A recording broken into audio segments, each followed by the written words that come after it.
The first time I saw Mr. David's lifeless body swinging from the mango tree in his compound, I thought it was a prank. The neighbors gathered, their murmurs louder than Lagos traffic. His eyes were open, staring straight ahead, and his mouth was twisted into a strange, haunting smile. Nobody knew how it got to this point, but I had watched it all unfold, every single moment that led to this. It started with Uche, the poor tailor who lived 2 streets away. He was a humble man, always greeting everyone with respect, even when people like Mr. David treated him like that. Uche didn't have much, the small shop with a rickety sewing machine, a wife who sold roasted plantains, and a daughter named Mora. Mora was sweet and shy, always running errands for her parents. She was 14 but had the kind of beauty that drew attention, even though she tried to hide it. Mr. David, on the other hand, was a powerful man. He owned half the shops in our area, had a fleet of flashy cars, and was known for his arrogance. People feared him because he had the police on speed dial and could arrest anyone who crossed him. His son, Daniel, was just as entitled, but he had one weakness, Mora. Daniel had been following Mora around for months, trying to impress her with gifts and promises. But Mora wanted none of it. She was scared of him and avoided him like the plague. Her rejection made Daniel desperate. He started complaining to his father, twisting the story to make it seem like Mora's father, Uche, was the one interfering with his life. Mr. David didn't ask questions. He sent police officers to Uche's shop one evening, accusing him of stealing money. They dragged Uche out in handcuffs while his wife screamed and neighbors watched helplessly. Uche spent 2 nights in a filthy cell before being released without any charges. But that wasn't the end of it. Every time Daniel felt slighted, Mr. David would find a new way to punish Uche. He'd send thugs to harass him at his shop or accuse him of ridiculous crimes. Uche never fought back. "God is watching," he would say, his voice calm but tired. One day, things took a darker turn. Mora came home crying. She told her parents that Daniel had tried to force her into his father's car after school. A teacher intervened just in time, but Daniel had threatened her. "You'll regret this," it said, his voice cold. That night, Uche went to confront Mr. David. I was there, standing outside the gate with other neighbors, watching the drama unfold. Uche begged Mr. David to leave his family alone, but Mr. David just laughed. "Your daughter is lucky my son even looks at her," he sneered. Then he called the police again, accusing Uche of trespassing.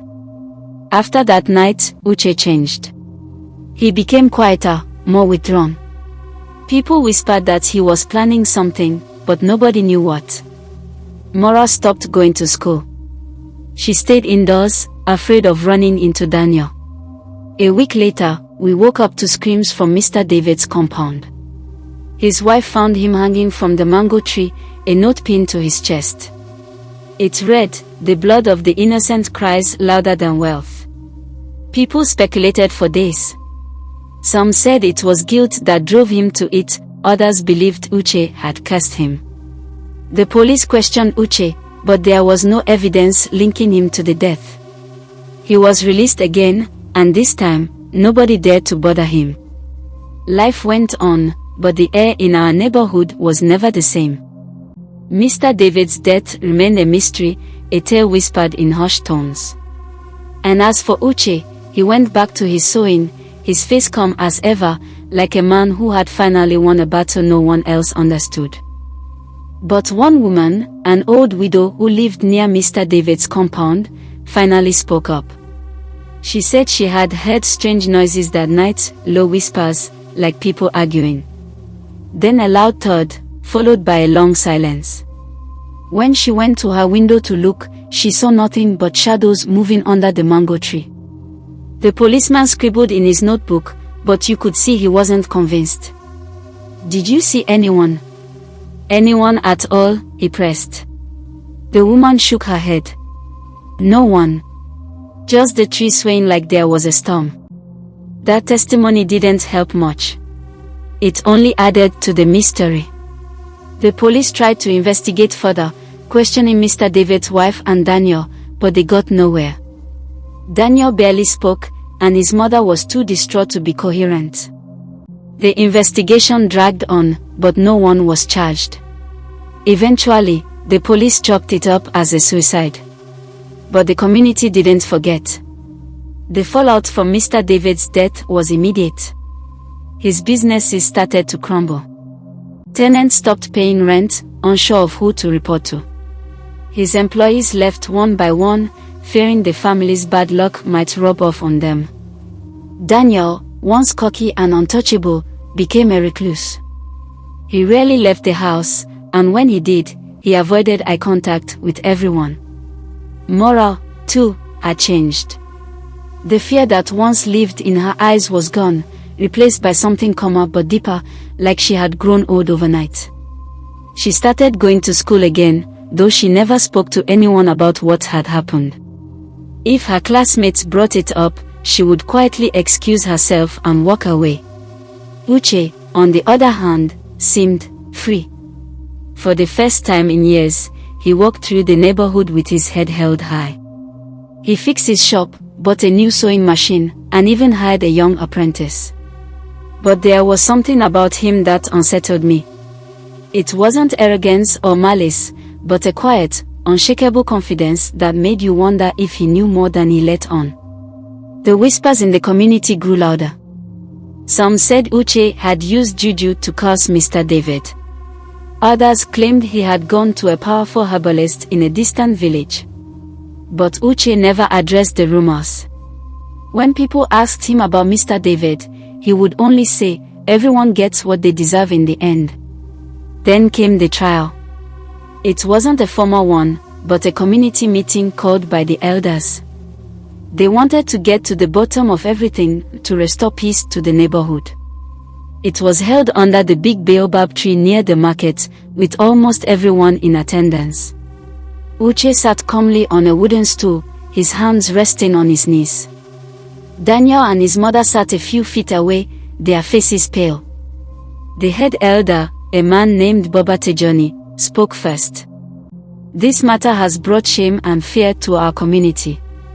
We cannot ignore it any longer.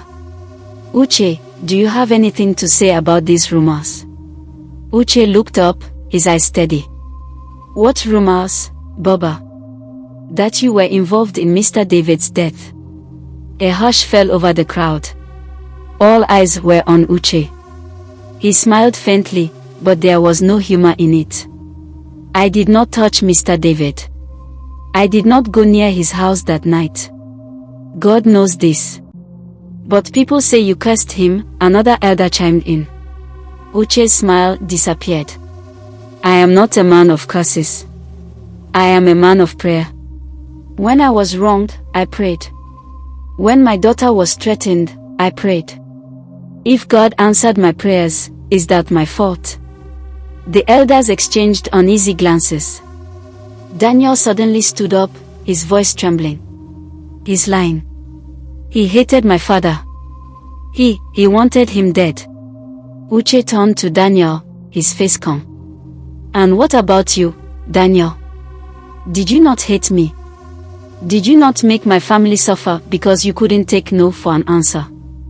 Daniel froze, his fist clenching and unclenching. You don't understand. She is a child," Uche interrupted, his voice sharp for the first time. "A child who wanted nothing from you or your father. Yet you ruined her peace. You ruined my peace. And now you want to blame me for what your father brought upon himself." The silence that followed was deafening. The meeting ended without a clear resolution. The elders couldn't prove anything, and Uche's words had left them more confused than ever. But one thing was certain, the community had changed. The air around Mr. David's compound felt heavier, like his death had left a stain that couldn't be washed away. People avoided walking past the mango tree at night. Some claimed to hear whispers, others saw shadows moving even when the wind was still. Months passed, but the memory of what happened never truly faded. Uche continued his work, his shop busier than ever. Moro grew into a strong, confident young woman. Her father's quiet resilience clearly passed on to her. As for Daniel, he and his mother eventually moved away. Their house remained empty, a haunting reminder of how power and wealth couldn't protect against the consequences of one's actions. And me? I never stopped wondering. I'd lie awake at night, replaying everything in my mind, the arguments, the whispers, the note pinned to Mr. David's chest. I didn't know if Uche had cursed him, or if it really was divine justice. Did you enjoy the story? If you did, please give us a like, and subscribe to our channel. Don't forget to comment, let us know what you think about this story, and stay tuned for more videos. Thank you.